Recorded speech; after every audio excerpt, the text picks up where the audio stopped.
হেইয়া হেইয়া, এই মোটিকে তোলাই যায় না, এই মোটি সারাদিন খাই। এই মোটি তো সারাদিন খাওয়া লাগে, তুই এত খাস কেন?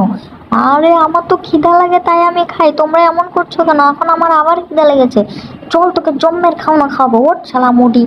ওই দেখ মোটু খাচ্ছে, ওকে এখন একটা মিথ্যা চিঠি পাঠাই। এই যা চিঠি, মোটুর কাছে চলে যা। এই কি আসলো দেখি তো পড়ে। আরে তুমি কোথায়, দ্রুত চলে আসো, তোমার বন্ধু মারা গেছে। বন্ধু? আমি আরে জীবন রাখবো না, ও আমাকে ধোকা দিয়েছে।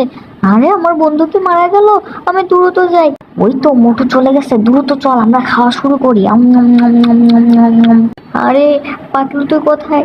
আরে পাতলু, পাতলু তুই আমাকে রেখে চলে গেলি কেন পাতলু? তোকে অনেক মিস করবো। আরে তুই কি শুরু করলি মোটু? আরে তুই মরিস না কেন? আমি মরবো কেন? আমি তো ঘুমাচ্ছি। আরে তাহলে ওরা আমাকে বোকা বানিয়েছে। আরে দ্রুত যাই, আরে আমার খাবারগুলো খেয়ে নিব।